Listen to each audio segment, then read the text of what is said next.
Hey team, hope you're all doing well. Today's video is going to be the first of a series of Q&As. I get questions all the time from athletes around the world asking me about previous workouts and experiences that I've had in the sport. And I don't know really how describing some of my own experiences can really help you, but maybe it'll be inspiring for you. But the question I got recently from Lean, who actually sent me a 10 euro support. I just want to say thanks, Lean, for doing that. I really appreciate that. Obviously, any type of donations or anything that comes to the RunDreamAchieve brand, I goes directly back into the brand itself. So I really appreciate the support, and all of you for leaving comments and stopping by these videos.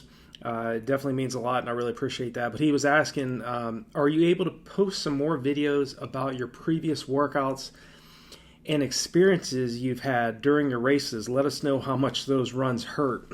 Yeah, I've had a lot of experiences, just like any other athlete, over the years. When I was in high school, I started off running in 1992 as a freshman in high school. Started off running the 1600 meter event and the 3200 meter and 800 meter when I was in high school.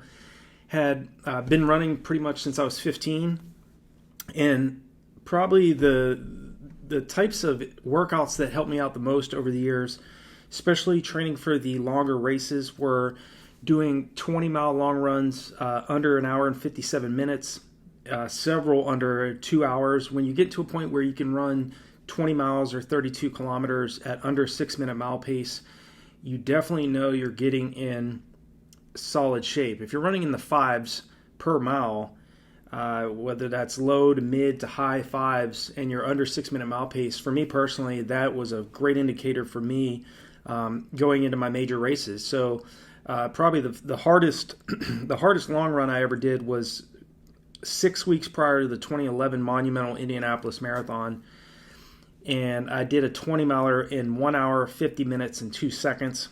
That morning I averaged 5:30 per mile for the 20 miles or the 32 kilometers.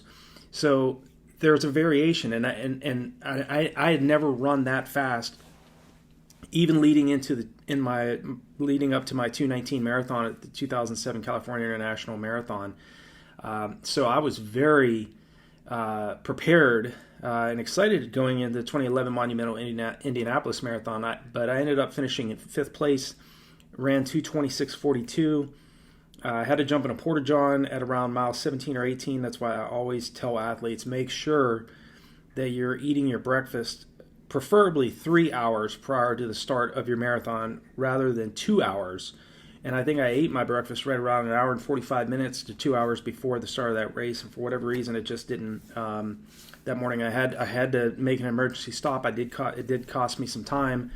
I always thought I probably would have finished in around 2:24 and change. I ended up running 2:26:42 for 5th place in that race. But I've had a lot of different workouts. And again, I don't know how this really helps athletes, but I can just share it with you all. When I was training out in Colorado Springs, when I was with the World Class Athlete Program, U.S. Army World Class Athlete Program, I was able to do 6 1-mile repetitions, or 6 1600 meter repetitions, I should say, in between 4:42 to 4:46 per rep, with 60 seconds rest in between each one. I knew when I was doing that, and I actually did that workout 2 weeks out from running 219 in Sacramento. So doing those types of workouts, 3 3,200 meter repetitions at an average of under 10 minutes each 3,200 meter rep at altitude at 6,400 feet. Those definitely hurt. Those workouts were definitely challenging. Running 14:18 for 5K on the roads in Denver, Colorado. I finished second in that race to Kenny Foster, who ran 14:16. We practically ran the race the entire time from the start to the finish line together until about the last 80 meters of the race, where Kenny out sprinted me. But Kenny was very tough. Kenny was a member of the Army WCAP program as well. Kenny's run 49:11 for 10 miles, 105:31, I believe, was his PR for the half, and he ran 2:19:49 at the California International Marathon on the same course I ran my 2:19:35. So Kenny was without a doubt probably one of the very most disciplined athletes I've ever been able to work with. Probably the most talented athlete I ever trained with was Dan Brown, who was also a member of the U.S. Army World Class Athlete Program and also a two-time Olympian. Dan ran under 4 minutes for the mile when he was at West Point. PR'd for the marathon with a 2:11:35. Made 2 Olympic teams in the 10,000 meter event and the marathon.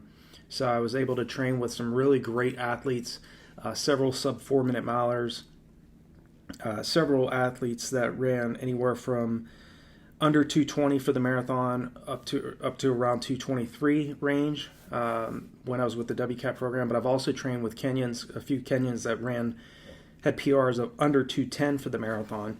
So being surrounded with athletes that are going to take you to the next level and get you out of your comfort zone, I think that's absolutely critical. You definitely have to continue to work on your workouts and doing the types of workouts that are really going to set you up for success. I was always training at paces well under 5 minute mile pace because I knew for me to hold 2:22 marathon pace, which for me years ago was a goal of mine, and also a USA Track and Field Olympic Trials B standard time back in 07, 08, 2010 range, around that time frame.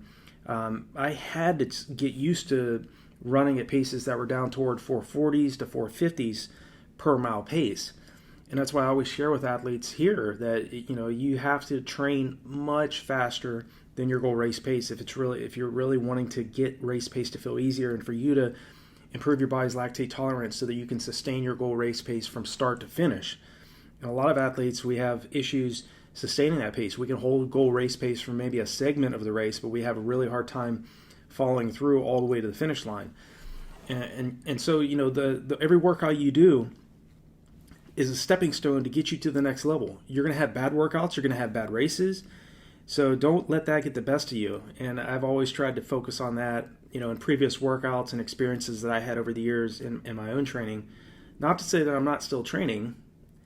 I won't go into specifics, but for a lot of years, many years, I just trained for general fitness and to stay in good shape.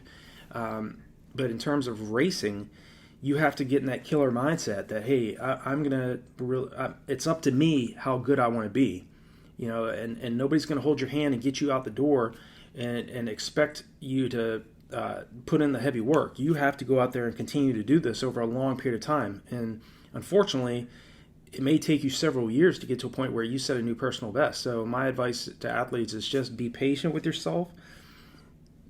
Enjoy the sport. Don't get so hyped up and bent out of shape if you have a few bad workouts or a few bad races. Remember, every race that you have, every workout that you do is going to provide a huge physiological boost and to help you propel you forward to get to that goal race that you're aiming for. So that's my answer to Lean in terms of previous workouts and experiences I've had.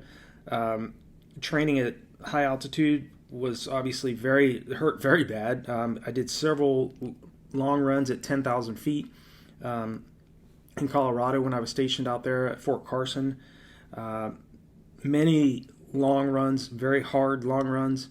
I do believe in also running long and slow because that's still important. I did a couple 27 milers. I did a 30-mile long run, which is the longest I've ever done, training for leading up to the 2011 Monumental Indianapolis Marathon.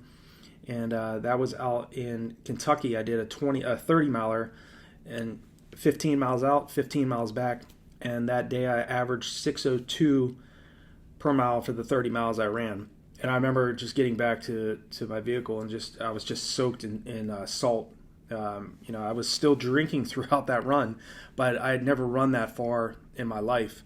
And I don't recommend necessarily you guys and gals doing long runs that far. Okay, again, I only did that one time, and I had several long runs that ranged anywhere from like 24 to 27 miles in range. But the majority of my long runs, especially for the half marathon and marathon, especially the marathon distance, ranged anywhere from around 17 miles to around 23 miles. I think that in that area is optimal. 20 to 23 preferably for most marathoners. But there's athletes out there that can really get a huge benefit from doing long runs in 16 to 17 miles and still go out and set a huge new personal best in the marathon. So that's my answer. If you guys and gals have any questions, specific questions for me regarding training or anything in my past or anything you have in mind, leave me a comment below. I'll just place your questions in these little short Q&A videos, and hopefully they're helpful for you all and help you get inspired and stay focused.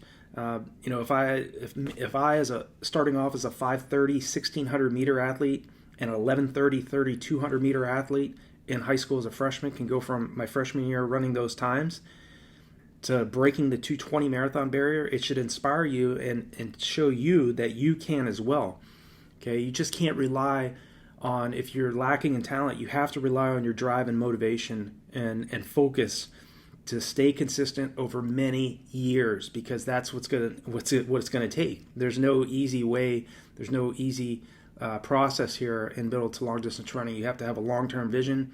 You have to believe in what you're doing, and you have to be excited about what you're doing. So hopefully this is helpful. Hope this answers your question, Lean. And again, I appreciate your support. I know you didn't have to do that.